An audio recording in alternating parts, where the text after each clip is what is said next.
Bienvenidos al 10º Congreso Nacional de Medicina Familiar, segundo Congreso Internacional de Medicina Familiar, Encuentro Internacional de Residentes de Medicina Familiar de la Universidad del Bosque, con un enfoque en investigación en atención primaria en salud. A continuación daremos paso a nuestro simposio de Sanofi a cargo del doctor Andrés Flores. Entonces, bueno, con ustedes el doctor Andrés Flores Romero, quien es médico internista de la Universidad del Rosario, endocrinólogo clínico de la Fundación Universitaria de Ciencias de la Salud, con un máster en oncología molecular en el Centro de Estudios Biosanitarios. Es trabajador del Hospital San José de la Fundación Santa Fe de Bogotá y es instructor asistente de posgrado de endocrinología de la Fundación Universitaria de Ciencias de la Salud. Entonces, a continuación damos paso a este gran ponente que nos va a abordar el tema de diabetes el día de hoy. Con ustedes el doctor Andrés. Bien pueda, doctor. Muy buenos días, gracias Kevin por la invitación y por poder asistir a este importante evento del programa de medicina familiar. Y quisiera que me confirmara si estás viendo la presentación en este momento. Sí, señor, sí la vemos, correcto. Perfecto. Entonces, el objetivo de esta conferencia es hablar de las opciones terapéuticas que tenemos en nuestros pacientes diabéticos y en el área de medicina familiar, que quizás es uno de los componentes más importantes dentro de la consulta externa. Esta conferencia está patrocinada por Sanofi y estos son mis conflictos de interés. Y yo creo que antes de empezar en este aspecto del manejo del paciente diabético es importante conocer que hasta hoy en día, y a pesar de que hemos superado la pandemia y nos encontramos en otro punto de evolución de esta enfermedad, la diabetes fue un componente importante y se convirtió en un componente fundamental de las causas de mortalidad de nuestros pacientes con COVID severo. De ahí que la importancia grande que deberíamos hacer en nuestros pacientes diabéticos parte de la atención que tenemos desde el aspecto prehospitalario, desde la consulta externa, que nos involucra a todos aquellos actores que estamos relacionados con la atención de pacientes diabéticos. Miren cómo cuando analizaban cuál era el control prehospitalario que tenían los pacientes diabéticos previo a estarse hospitalizado, era fundamental y era evidente que la mortalidad aumentaba por cada un 1%, que la hemoglobina glicosilada estaba por fuera de las metas. Y miren cómo fue evidente que el HR era hasta de 1.3. Entonces es nuestra responsabilidad mejorar y optimizar el control metabólico de nuestros pacientes para disminuir asimismo la mortalidad. Espérenme un segundo. Creo que ¿sí me estás escuchando ahí, Kevin? Sí, doctor, sí, señor. Es que creo que no está corriendo la presentación. Dame un segundo. Ok, doctor.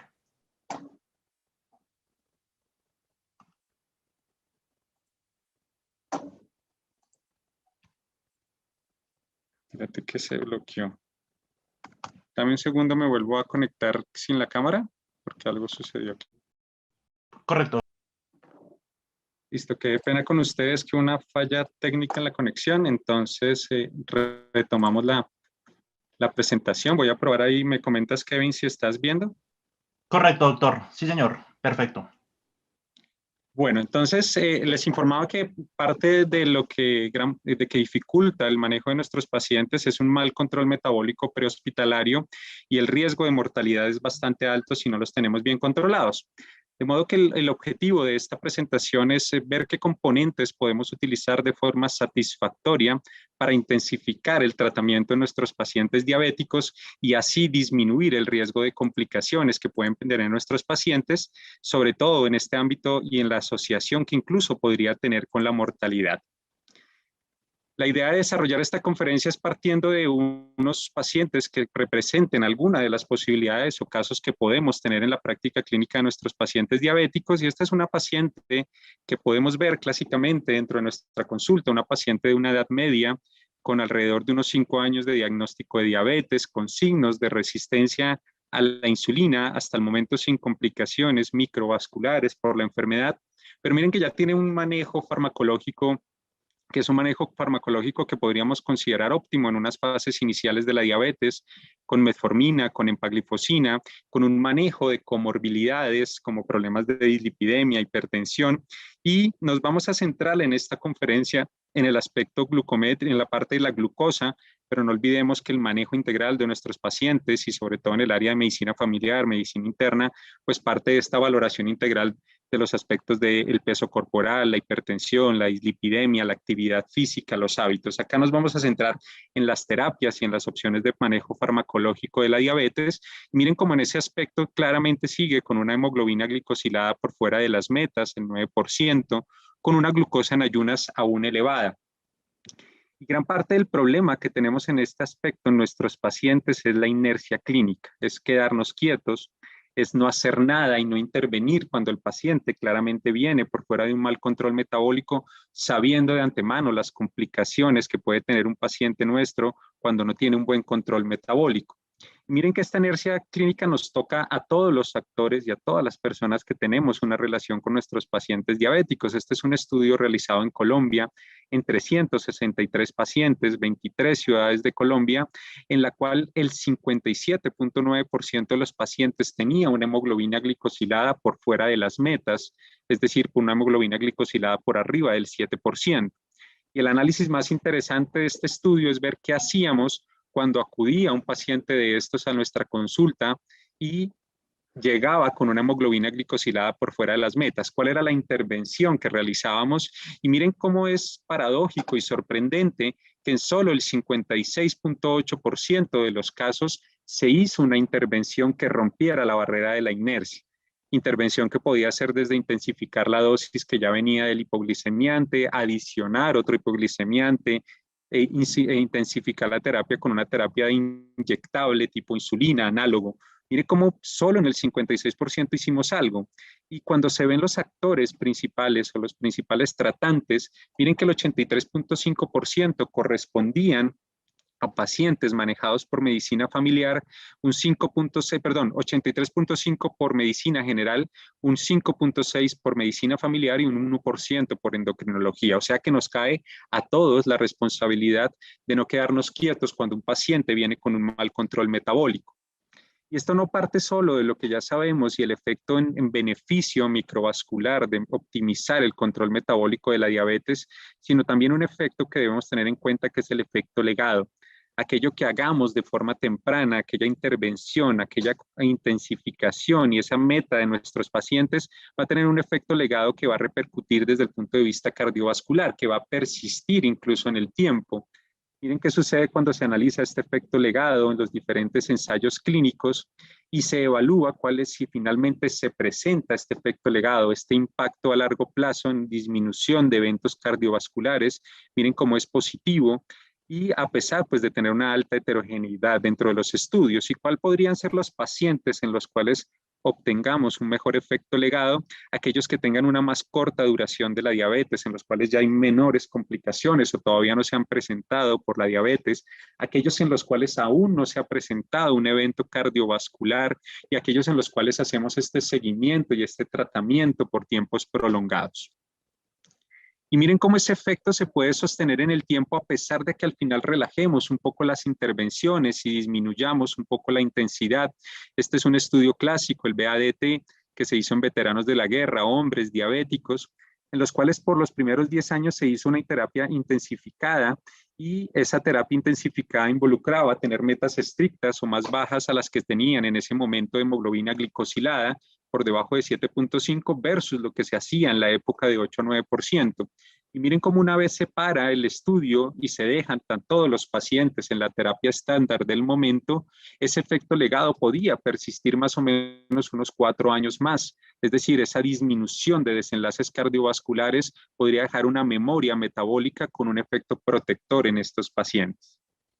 De modo que cuando vemos en estos casos y en este caso que les presentaba de una mujer de edad media con un mal control metabólico y con hipoglicemiantes orales, con una hemoglobina glicosilada de 9%, ¿cuáles son las terapias que nos proponen? Desde hace un par de años ya tenemos opciones de considerar intensificar este tipo de pacientes utilizando propiedades de moléculas que quizás tienen mecanismos de acción diferentes. Y miren cómo una de las propuestas para intensificar en algunos pacientes podría ser utilizar una terapia combinada que involucre un agonista de GLP-1 con la insulina, sobre todo en aquellos pacientes que tengan de entrada hemoglobinas glicosiladas por arriba de un 10%, o que tengan más de un 2% de hemoglobina glicosilada por arriba de las metas. O sea que esta paciente podría ser una buena candidata. ¿Y en qué consistiría esta terapia de combinar dosis fijas de análogo de GLP-1 con unas dosis de insulina? Pues tendríamos un efecto, un mecanismo de acción complementario. Ya conocemos y utilizamos de larga data la insulina con un impacto que es claro a nivel de la disminución de la glucosa en ayunas y en la estabilidad de la glucosa durante el día por estos efectos que tiene a nivel de la gluconeogénesis hepática, muscular y el hígado graso. Pero aquí le sumamos un actor que ya conocemos desde hace algunos años y es el análogo de GLP-1, que va a tener un efecto central en controlar el apetito, pero también va a tener un efecto directo en producción de insulina y va a tener un efecto también a nivel gastrointestinal en el vaciamiento gástrico. Y esta podría ser un aspecto que contribuya, además de regular el azúcar, un efecto positivo en disminuir la glucosa postprandial. De este modo podríamos tener combinaciones de terapias como un ejemplo, la glargina con lixisenatide, disponible en Colombia en estas presentaciones, y entra un análogo de GLP-1 que quizás no conocíamos o llevábamos tiempo sin utilizar, que es el lixisenatide. Y como toda molécula que tenemos disponible en el manejo de diabetes, siempre pensamos inicialmente en qué estudios de seguridad y en qué estudios tiene a nivel de cardiovascular.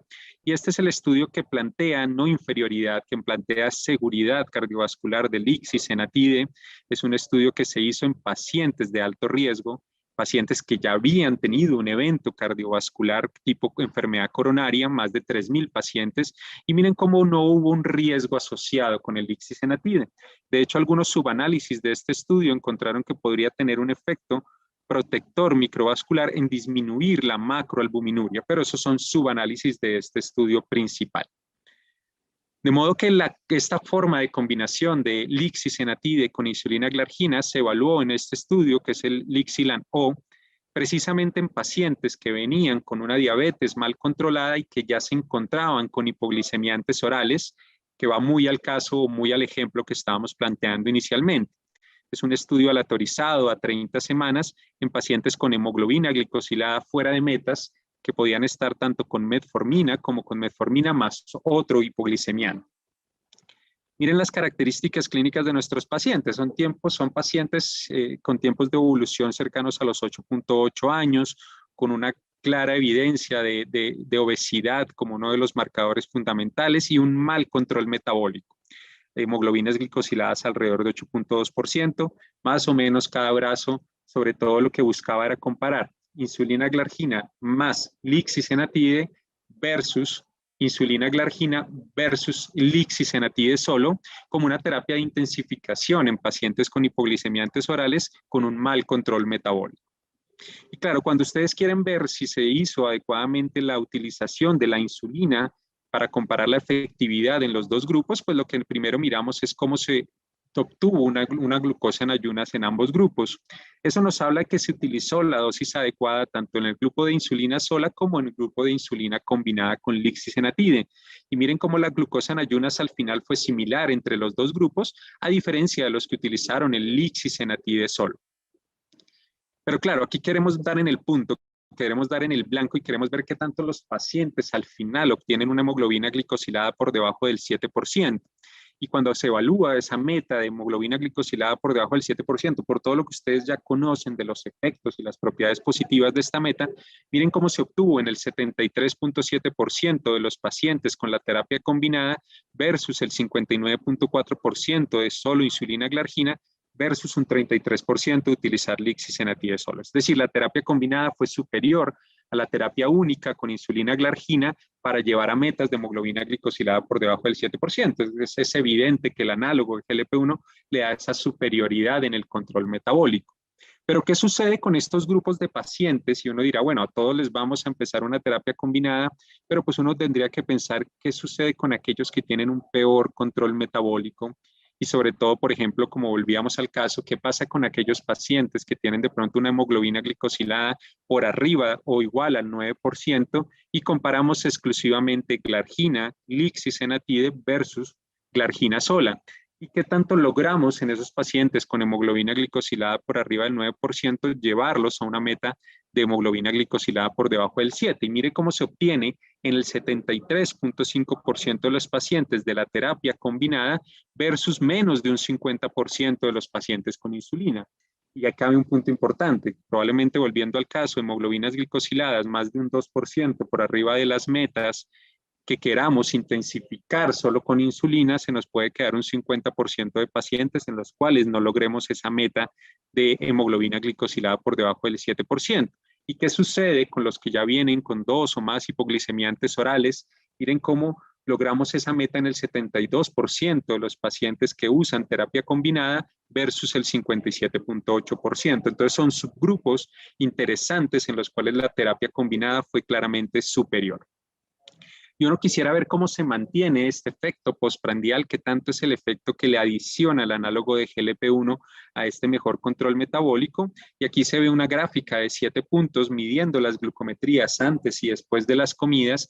Y miren cómo la terapia combinada mantiene este efecto o esta disminución o este efecto incretina en el episodio postprandial en cualquiera de los momentos del día. Ese es el efecto que le adiciona el análogo de GLP-1 a la glargina. Y hoy en día hablamos mucho de desenlaces compuestos en los pacientes con diabetes y es lograr, además de tener una hemoglobina glicosilada por debajo de un 7%, que el paciente no incremente el peso corporal y no aumentar su riesgo de hipoglicemia, porque sabemos que la insulina, si bien es claramente efectiva, tiene este desenlace secundario. Cuando vemos este desenlace compuesto, se obtiene de forma estadísticamente significativa en el 31.8% de los pacientes con terapia combinada versus un 18.9% de los pacientes que solo utilizan glargina como terapia de intensificación. Por supuesto, es evidente que cada vez que utilizamos un análogo de GLP-1, todos tenemos algunas prevenciones en cuáles podrían ser esos efectos gastrointestinales adversos. Miren los pacientes que solo utilizaron lixisenatide, el síntoma gastrointestinal se presentó en el 36.9% de los pacientes, pero miren cómo fue inferior en el paciente que utilizaba la terapia combinada. Y eso ya lo venimos usando y lo sabemos con otros análogos de GLP-1, que en la medida en que vamos empezando dosis bajas y vamos titulando la dosis del medicamento, la tolerancia va siendo mayor y eso hace que en estos casos en terapia combinada, a pesar de que se presentan efectos gastrointestinales, sean menores. Realmente no hubo un impacto, una diferencia en disminución del riesgo de hipoglicemia entre los dos grupos. Es muy probable que eso se deba a que en estos diseños hubo una dosis tope de insulina glargina por la cual no se podía administrar dosis adicionales y probablemente pues los efectos de hipoglicemia no eran más frecuentes. Y aquí entra un punto importante en pensar en estos pacientes. Debemos utilizar una terapia secuencial en la cual primero iniciemos la insulina y luego utilicemos el análogo de GLP-1 en un segundo momento, o podemos pensar en una terapia simultánea. Simultánea quiere decir que desde el momento en que valoramos el paciente o desde un periodo de tiempo muy corto, empezamos los dos medicamentos. Y aquí hay un grupo de pacientes, la cohorte 1, que corresponde a pacientes en los cuales se inició de forma simultánea tanto la insulina basal como el análogo de GLP-1, una cohorte 2 de pacientes en los cuales se inició dentro de los 3 primeros meses o una cohorte de pacientes en los cuales se inició 3 meses después. Y se quería mirar qué tanto se logra en estos pacientes la reducción de la hemoglobina glicosilada por debajo del 7%. Y miren que la cohorte en la que se empezó de forma simultánea se logró en el 33.4%, metas de hemoglobina glicosilada por debajo del 7%, versus en las cuales se difería o se iniciaba el análogo de GLP-1, más tardíamente se logró esa hemoglobina en el 20.9% de los pacientes. Y miren cómo al final los resultados en cantidad de reducción de la hemoglobina glicosilada claramente fueron superiores en utilizar de forma simultánea la terapia con análogo de GLP-1 más insulina versus retardar el inicio de los dos tratamientos cuando se comparan las tres cohortes. Y entramos a otro tipo de pacientes que ya han avanzado mucho más en su enfermedad, pacientes con una edad media también, que tienen de pronto una actitud de querer bajar tanto con actividad física y con la intervención nutricional, con más tiempo de evolución en su diabetes, que ya se encuentran, aparte de recibir hipoglicemiantes orales como metformina, como linagliptina, también ya están utilizando una terapia de intensificación conocida como la insulina, que en este caso era una dosis de 0.6 unidades por kilo día. Y miren cómo sigue con un mal control metabólico, con una hemoglobina glicosilada elevada, pero además aún tendría probablemente una cabida en intensificar la insulina, según algunos conceptos, teniendo en cuenta que tenía una glucosa en ayunas aún elevada, pero miren cómo tiene un componente postprandial que en el cual no se ha intervenido adecuadamente con una glucosa postprandial elevada. Y entra un concepto fundamental que tiene que quedar en esta charla y que hoy lo manejamos y es la hiperbasalización. La hiperbasalización, tenemos ese concepto a raíz de los estudios iniciales que se hicieron con insulina glargina, que nos planteaban qué tanto hay un beneficio y un impacto clínico de continuar aumentando la insulina de acuerdo a las unidades por kilo de peso. ¿Qué tanto logramos un impacto positivo adicional? Miren cómo a medida que aumentamos por arriba de 0.5 unidades por kilo la insulina, realmente el impacto que tenemos con reducción de hemoglobina glicosilada es menor. Es decir, que probablemente por arriba de 0.5, si queremos una mayor hemoglobina glicosilada, pues el efecto no sea tan grande, pero sí incrementamos la probabilidad de que el paciente aumente su peso corporal a medida que aumentamos sus unidades por kilogramo de peso de insulina. Y otros estudios evaluando este concepto de hiperbasalización también han encontrado que a pesar de incrementar la dosis de insulina y con este objetivo que teníamos de pronto claro antes, y era que la insulina nos ayuda a llevar a esas metas de glucosa en ayunas, mire cómo al final aumentar por arriba de ese corte tampoco impactó en tener una disminución mayor de la glucosa en ayunas y sí nos aumentaba el riesgo de hipoglicemia en cualquier evento, tanto los eventos generales de hipoglicemia como hipoglicemia nocturna. Tres conceptos claves, entonces, por arriba de 0.5 unidades, probablemente no hay un mejor control metabólico, probablemente hay un mayor incremento del peso y probablemente aumentamos el riesgo de hipoglicemia. Pero yo les pongo siempre dos grupos de pacientes que son los que nos enfrentamos. Probablemente vamos a tener el paciente o el contexto, como les mostraba, del paciente con obesidad, sobrepeso, con signos de resistencia a la insulina, en el cual probablemente no tengamos un efecto positivo en incrementar más la dosis por arriba de 0.5 y deberíamos pensar en intensificar con otras terapias como el análogo de GLP-1, pero también tenemos el contexto de pacientes extremadamente delgados, pacientes que vienen perdiendo peso, con glucosas que pueden estar a nivel sanguíneo por arriba de 300, que tienen signos de falla de células beta en los cuales la insulina va a ser la prioridad de tratamiento. De acuerdo a eso debemos individualizar siempre nuestras terapias. Cuando tenemos entonces pacientes que ya vienen con una terapia de insulina basal y que vienen con un mal control metabólico, mire cómo las guías desde el año pasado nos están diciendo que el concepto de intensificar cambió y que ya no es solo la insulina preprandial que tradicionalmente manejábamos, sino que una terapia de intensificación puede ser agregar un análogo de GLP-1 o podemos considerar, si no lo tenía ya, un inhibidor de SGLT2. Entonces, pacientes con insulina, con un mal control metabólico, adicionar un análogo de GLP-1 se considera una terapia de intensificación, incluso para considerarla previo a pensar que la insulina preprandial es una opción en estos casos. Y cabe entonces dentro de esto el estudio prototipo, que son estos pacientes que venían con un mal control metabólico, ya con insulina basal y con metformina, y que seguían por fuera del control metabólico, y vamos a ver cómo intensificamos estos pacientes. Los pacientes ya venían con insulina basal por un periodo de tiempo de 6 meses, con un mal control metabólico, y miren cómo al enrolamiento de estos pacientes, al ingreso de esos pacientes, aún su glucosa en ayunas estaba elevada y uno diría, ¿por qué no titular un poco más la dosis de su insulina basal en estos pacientes? De ahí que se crearon estos dos grupos para ver qué opción había. Uno era agregar esta terapia combinada que veníamos mencionando, Glargina, Lixis, Enatide, o otro era dejar la insulina pero intensificar en su terapia. Miren cómo los grupos van cambiando y esta es la evolución de la diabetes, más tiempo de duración de la diabetes, por lo que ya se encuentran con insulina, pacientes con índices de masa corporal elevados, con hemoglobina glicosilada en 8.5 y en promedio más o menos con 3 años de duración. Y miren cómo al screening los pacientes en promedio todavía tenían glucosas en ayunas elevadas. Ahí es que uno dice, venga, y la insulina, ¿por qué no la intento un poco más? No les voy a poner la tabla de glucosa en ayunas porque es similar entre los dos grupos, es decir, la intensificación y la meta de glucosa en ayunas se obtuvo de una forma adecuada en ambos grupos, pero miren el impacto en reducción de la hemoglobina glicosilada, que fue superior con el uso de la terapia combinada de análogo de GLP-1 más glargina versus el uso de glargina sola. La hemoglobina glicosilada promedio final fue superior con la terapia combinada.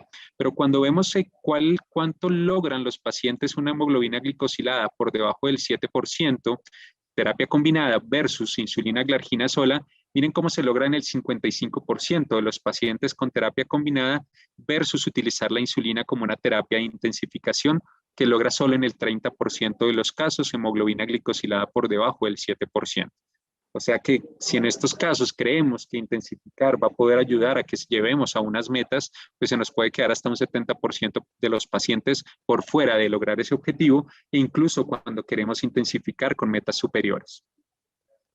Pero claro, aquí también queremos ver, bueno, volviendo al caso del paciente que tenía más de 0.5 unidades por kilo día de insulina, ¿qué pasa en esos pacientes que recibieron más de 0.5 unidades comparando las dos terapias y qué tanto logramos en ese subgrupo, que son pacientes que ya cumplen la definición de hipervasalización, en utilizar terapia combinada o seguir utilizando la insulina? Y esto refleja lo que hablábamos de los reportes. Miren cómo en el 56% de los pacientes podemos utilizar o llegar a una meta de hemoglobina glicosilada por debajo del 7% con la terapia combinada versus solo el 29.5%.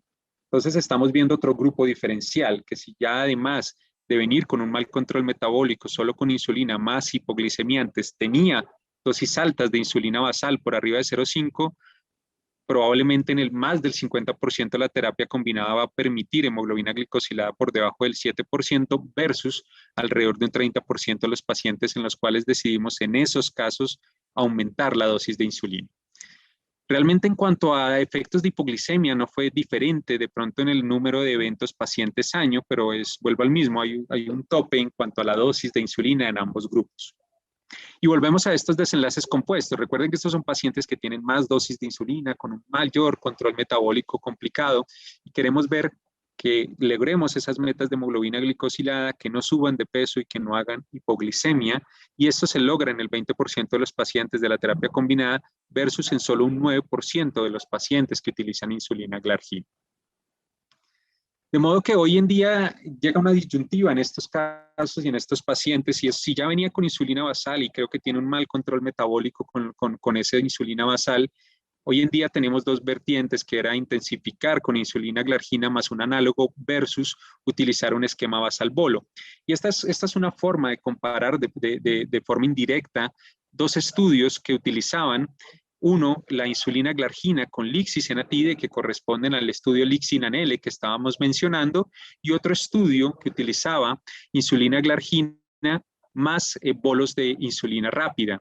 Y podemos de alguna forma equiparar los grupos de estos dos estudios, comparar las características y las similitudes, porque eran diseños de estudios similares.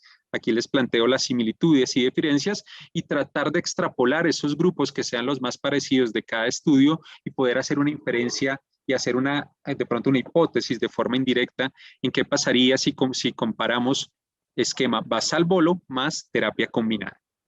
Y miren cómo al final en este estudio que es indirecto, que nos crea unas ideas y unas posibilidades de futuros estudios, miren cómo la hemoglobina glicosilada final fue inferior en los pacientes que tenían la terapia combinada de análogo más glargina versus los pacientes que estaban con un esquema basal bolo. Este basal bolo que tanta confianza y efectividad le teníamos y conocíamos, pues al final la hemoglobina glicosilada fue inferior en los pacientes con terapia combinada. Y miren cómo llevar a metas por debajo del 7% fue superior en los que utilizaron en análogo de GLP-1 junto con la glargina versus el esquema basal bolo. Y además lo que ya sabemos, ya era evidente, si estamos utilizando una insulina rápida, pues estamos exponiendo al paciente a mayores episodios de hipoglicemia, y los episodios de hipoglicemia fueron superiores en el esquema basal bolo. Esto no tiene ninguna evidencia diferente a lo que ya conocemos, pero miren cómo los desenlaces compuestos a los que hemos venido hablando y que ya hemos planteado, que es esta triple meta se obtiene en el 44.8% de los pacientes con una terapia combinada. ¿Y qué pasa al contrario? Es decir, el paciente que ya viene con metformina, que viene con dapaglifosina, pero que ya lo habíamos intensificado con un análogo de GLP-1 y que a pesar de eso sigue con hemoglobina glicosilada por fuera de metas en 8.5%, con una glucosa en ayunas elevada. Ya tenemos una triple terapia y lo más evidente y consciente que pensamos en estos momentos, probablemente deberíamos agregarle la insulina en estos casos. Hay que pensar en un punto importante, los pacientes que ya vienen con una terapia inyectable, que se la planteamos previamente, ya de entrada están bajo un reto y es un reto de adherirse a una terapia que les cambió su vida, es una terapia que les modificó su estilo de vida y que los hace tener que estar pendientes siempre de una terapia inyectable. Y este paciente ya venía recibiendo una terapia inyectable y estamos hablando de una posibilidad de complementarle con una terapia inyectable adicional. Y cuando logramos una mejor adherencia a las terapias que planteemos, pues vamos a controlar mejor metabólicamente nuestros pacientes, vamos a evitar que no se hospitalicen y vamos a disminuir también los costos de la atención médica. De modo que este estudio se planteó para este tipo de pacientes, aquellos pacientes que venían con un mal control metabólico utilizando el análogo de GLP-1, que además tenían algunos otros hipoglicemiantes, y lo que buscó fue comparar dos grupos. Utilicemos una terapia combinada de glargina, lixisenatide, versus mantengamos el análogo de GLP-1 en pacientes con duración de diabetes superior, con obesidad y con un mal control metabólico. Aquí resulta importante, y es lo que se ve en la práctica, el uso de análogos de GLP-1 de larga acción, que eran los más frecuentes, como liraglutide, como dulaglutide y como exenatide. Entonces, vamos a comparar de alguna forma también, cuando veamos los resultados, el mecanismo de acción de un análogo de GLP-1 de larga acción, como este tipo, versus el lixisenatide que venía con la glargina, que es un análogo de corta acción. Realmente les quiero mostrar es un efecto que me pareció muy interesante y es qué tanto se mantiene ese mecanismo de acción de disminuir la glucosa postprandial en mantener el análogo de larga acción versus agregar un análogo de GLP-1, porque uno diría que ahí es donde está un punto diferencial en esta terapia también. Y miren cómo es superior el efecto de disminución de la glucosa postprandial con el análogo de GLP-1 versus el mecanismo de acción que se mantiene con el análogo de larga acción, que era el grupo que continuaba con su medicamento de base. Hay una mayor disminución de la glucosa postprandial agregando el análogo de GLP-1 de corta acción.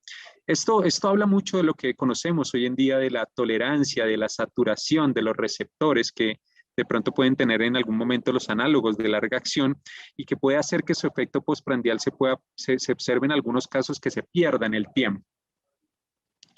De modo que para sintetizar estas opciones, estas son la disponibilidad de los dos esferos que nos permiten administrar de una forma diferencial el tratamiento. Esta es la presentación que viene con 50 microgramos de lixisenatide y 100 unidades de insulina glargina que nos permite administrar hasta 40 unidades y que va a ser probablemente la forma de presentación inicial en aquellos pacientes que vamos a insulinizar de nuevo o aquellos pacientes que ya venían con insulina, pero menos de 20 unidades, empezando con una titulación a partir de 10 unidades, o en aquellos pacientes que venían entre 20 y 30 unidades, empezando con una dosis de 20 unidades, o aquellos que ya venían con mayor dosis de insulina, en los cuales tenemos este dispositivo que nos permite administrar hasta 60 unidades y que podemos titular a partir de 30 unidades.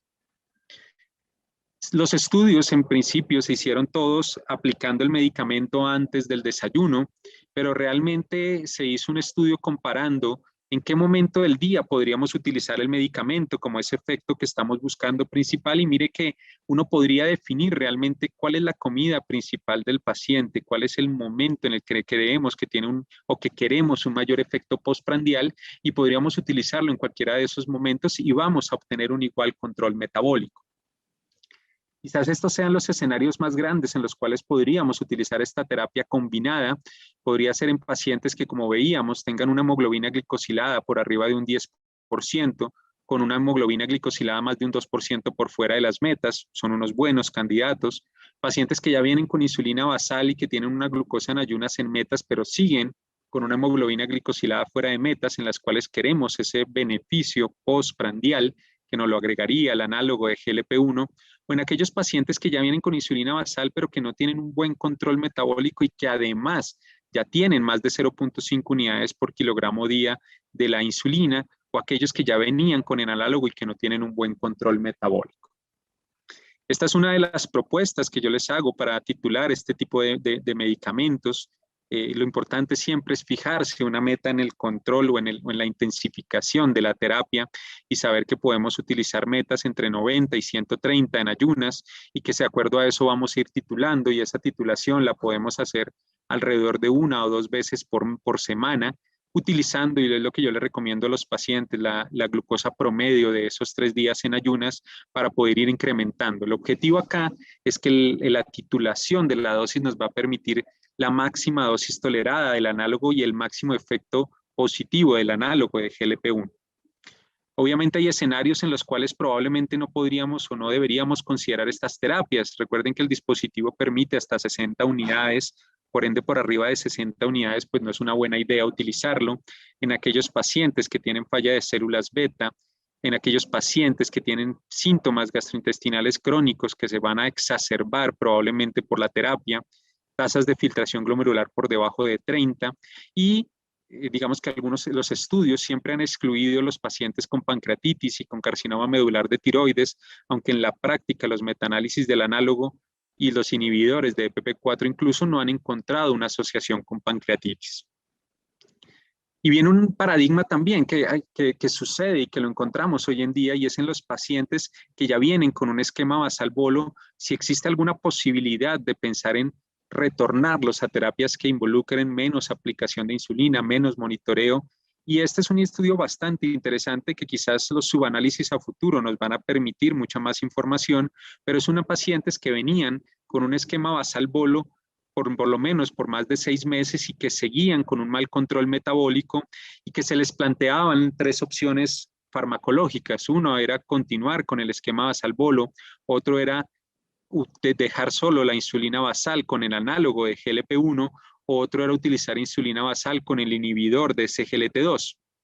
Y miren cómo sorprendentemente pues se logró hemoglobinas glicosiladas por debajo del 7.5% en pacientes que en el 34% de los casos estaban con basal bolo, o en el 28% de los casos en esos pacientes que venían con basal bolo y se les ofreció la terapia combinada de análogo más GLP-1, o en aquellos que se dejó basal más inhibidor de SGLT2. Entonces hay una posibilidad, y a futuro seguramente nos digan qué grupo de pacientes se beneficien más de descalonar la terapia desde un esquema basal bolo hasta una terapia que puede ser una terapia combinada fija en el mismo dispositivo. Y en este caso se compararon los 2 dispositivos que hoy en día tenemos, como Soliqua y como Sultofi, y no hubo diferencias en el impacto clínico. Y volviendo a estos casos, tenemos un caso de un paciente con mayor tiempo de evolución en su diabetes, con complicaciones ya microvasculares, pero miren cómo cambia el escenario clínico del paciente. El paciente ya tiene una dependencia funcional, el paciente ya se encuentra con una terapia de insulina, se encuentra con metformina combinada con un inhibidor de DPP4, con epaglifosina, y persiste con un mal control metabólico, con una hemoglobina glicosilada en 8, con una glucosa en ayunas elevada, pero tiene un contexto clínico diferente fuera del mal control metabólico, y es que son pacientes que ya venían haciendo episodios de hipoglicemia, que se han detectado, que se han percibido desde el punto de vista clínico, y además tiene un cuidador que se le dificulta la aplicación constante y el horario preciso en cuanto a la dosis de insulina. Entonces tiene un componente importante a analizar. Y sabemos que los pacientes que hacen hipoglicemia presentan un deterioro clínico progresivo y una cascada de eventos que al final tiene un desenlace fatal. Aumentan los eventos cerebrovasculares, tienen mayor alteración cognitiva, tienen mayor riesgo de caídas y los hospitalizamos más frecuentes. La hipoglicemia es un punto fundamental a evaluar en los pacientes que están con una insulina. De modo que este estudio parte de ese concepto de pacientes que venían con insulina, que venían con una dosis de insulina basal y además con una hipoglicemia anteoral, y se compararon 2 grupos, el uso de insulina glargina U300 versus el uso de insulina glargina U100, que ya la conocemos. Venían con mal control metabólico, con más de 42 unidades, y además podían continuar con hipoglicemiantes orales. Y aquí llega un punto diferencial, y es que las características químicas de los dos componentes, las características estructurales de los dos componentes son diferentes, y si bien nos aportan la misma cantidad de insulina, el volumen en el cual se distribuyen es claramente diferente de la insulina glargina, que utiliza un mayor volumen para dispensar el medicamento, versus la insulina glargina U300, que utiliza un menor volumen para distribuir la misma cantidad de medicamento. Y eso va a impactar en la distribución y en las características de duración del medicamento. Y miren cómo la insulina glargina U100, de entrada ya sabíamos que tenía un menor pico comparado con la NPH y tenía un menor riesgo de hipoglicemia comparado con la NPH, pero miren cómo el efecto más o menos se sostiene hasta alrededor de las 24 horas, y la insulina glargina prolonga su mecanismo de acción y logra un menor pico de acción con una mayor duración. Y esto va a impactar en los desenlaces que tenemos. En estos casos, pacientes con duración de 13 años de diabetes, con una hemoglobina glicosilada fuera de metas, obesos, con unas dosis altas de insulina basal, alrededor de 0.65 unidades por kilogramo día. Miren cómo la hemoglobina glicosilada al final fue la misma, es decir, sabemos que como efectividad, como mecanismo de acción en control metabólico, la insulina glargina U300 va a tener el mismo beneficio de la glargina U100, y eso ya habla de un punto importante, porque ya conocíamos que la U100 nos puede ayudar en algunos escenarios al controlar metabólicamente, pero quisiéramos ver cuál es el impacto diferencial entre estos dos grupos, y miren cómo la hipoglicemia nocturna fue inferior en un 27% en este grupo de pacientes, y la hipoglicemia en cualquier momento del día un 10%. Estamos disminuyendo, estamos impactando en esta cascada de riesgo para la cual se somete un paciente que presenta episodios repetitivos de hipoglicemia. ¿Y qué sucede cuando analizamos el subgrupo de pacientes de mayor edad?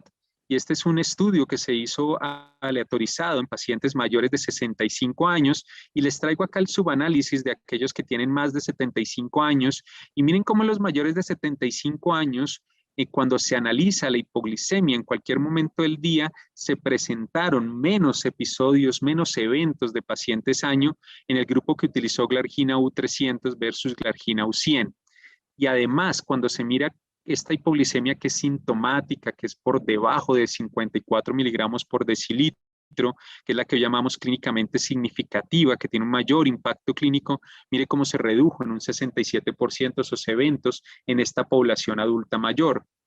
Y en la vida real, ¿qué sucede cuando se hace el cambio o el switch desde venir con una insulina glargina U100 o de Temir y pasar a una glargina U300 en pacientes mayores de 65 años versus hacer el switch de Temir a glargina o de glargina a Temir?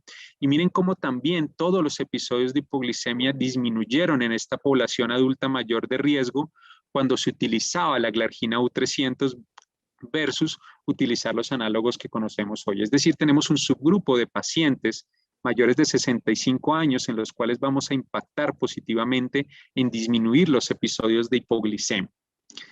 Y entra el caso que estábamos mencionando. ¿Qué sucede cuando el cuidador es un cuidador que no le puede aplicar la insulina de una forma constante, a la misma hora, en el mismo momento? Y comparamos esquemas flexibles en los cuales se le puede permitir al cuidador o a la persona que lo aplique utilizar dentro de las 24 horas, que sea o 3 horas por arriba o 3 horas antes, es decir, que sea más flexible, que no sea un horario fijo, versus lo de las 24 horas que tradicionalmente hacemos. Y miren cómo el control metabólico al final fue similar entre los dos grupos, entre dar una dosis flexible en el caso de insulina o glargina U300 versus dar la misma U300 como una dosis fija, cómo el control metabólico fue similar y cómo los episodios de hipoglicemia fueron similares. Estamos ofreciendo la posibilidad al paciente de que si su cuidador no puede exactamente a la misma hora aplicarle el medicamento, va a obtener igual beneficio desde el punto de vista del control metabólico y va a tener el mismo impacto en hipoglicemia nocturna. Y el último caso que les quiero presentar es el de una paciente que ya lleva un tiempo de evolución de su diabetes, pero que ya tiene un compromiso microvascular importante con un descenso de la tasa de filtración glomerular, que ya viene con un esquema basal-bolo de insulina glargina más glulicina, y que además tiene una hemoglobina glicosilada por fuera de las metas, con unas hipoglicemias nocturnas que aún siguen siendo bastante evidentes. Y aquí entra un subgrupo de pacientes que debemos evaluar principalmente que tienen un mayor riesgo de hipoglicemia y los pacientes claramente con enfermedad renal crónica, con un compromiso de la tasa de filtración glomerular, tienen un mayor riesgo de presentar episodios de hipoglicemia. Miren como aquellos que incluso no tienen compromiso de la tasa de filtración, pero ya tienen una alteración probablemente glomerular temprana, dado por un aumento de la relación albúmina-creatinina, también tienen un mayor riesgo. El paciente que ya ha hecho un evento de hipoglicemia previo tiene una mayor probabilidad, como veíamos, los pacientes ancianos, aquellos que tienen un mayor deterioro cognitivo, y un concepto hoy en día que hace parte de la evaluación de nuestros pacientes y es la variabilidad glucémica, que tanto el paciente fluctúa entre episodios altos y bajos de glucosa y que tanto presenta eso en el tiempo y eso aumenta el riesgo claramente de hipoglicemia.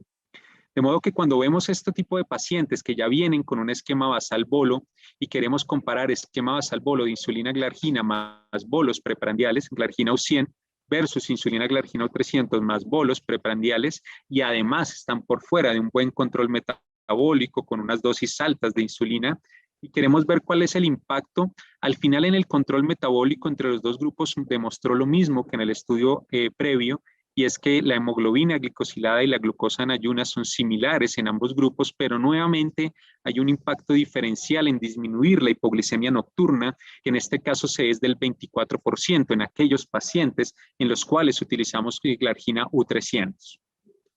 Pero quería mostrarles el subanálisis de los 13 estudios Edition que hablan de la insulina glargina U300 y quería mostrarles el efecto principalmente en aquellos subanálisis de pacientes con compromiso de la tasa de filtración glomerular, es decir, aquellos pacientes que tenían una tasa de filtración glomerular por debajo de 60 mililitros minuto.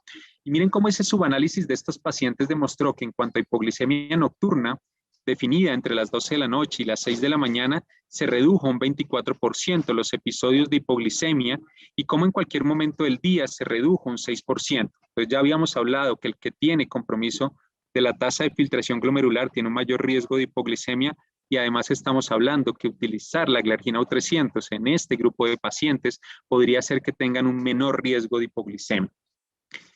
Este es un subanálisis del estudio Bright que comparó directamente la glargina U300 con insulina de Gludec. Eran pacientes que se estaban insulinizando de nuevo, es diferente a este caso que les presentaba, que ya tiene un esquema basal bolo, pero quería mostrarles cómo de pronto en pacientes con un menor compromiso de la tasa, con una tasa de filtración glomerular menor a 60, incluso se encontró en este subanálisis que la reducción de la hemoglobina glicosilada podría ser superior de insulina glargina U300 versus insulina de Gludec. Este es un subanálisis y como todo subanálisis nos crea algunas hipótesis.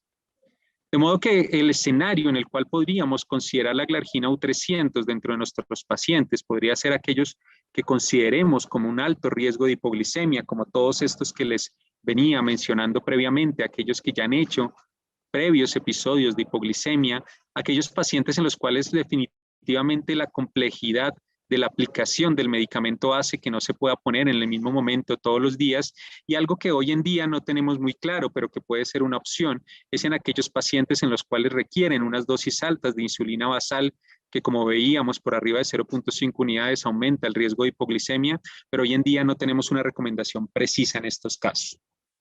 Este es el dispositivo que les estaba mencionando, viene con 300 unidades por cada mililitro. Al final el dispositivo tiene 450 unidades y la titulación la hacemos más o menos 1 o 2 veces por semana. La dosis inicial va a depender realmente si el paciente ya venía previamente con una insulina basal. Lo que recomiendan o como se hicieron estos estudios fue utilizar la misma dosis previa del paciente con una insulina basal si era una sola dosis al día. Si el paciente venía con 2 dosis de insulina basal, ejemplo NPH, lo que recomendaban era utilizar más o menos el 80% de la insulina Toujeo en este caso. De modo que con esta imagen me despido, les muestro las diferentes facetas, los diferentes ejemplos que tenemos y en esta gran variabilidad y tipos de presentación de nuestros pacientes diabéticos y las opciones que tenemos hoy en día para tratamiento y para intensificación de nuestros pacientes y para impactar también en disminuir el riesgo de hipoglicemia. Muchas gracias. Bueno, doctor Andrés, muchísimas gracias por su presentación. La verdad, pues muchísimas gracias por participar en nuestro congreso. Espectacular el tema a tratar de la práctica clínica diaria. Solamente quisiera molestarlo con una ligera preguntita que tenemos de los participantes, doctor. Claro, Ok, sí. entonces, bueno, la pregunta es, ¿por qué usar lixisenatida y no semaglutide o liraglutide? Que si tiene impacto cardiovascular positivo, mientras lixisenatide tiene un efecto neutro. Es la pregunta que nos hace.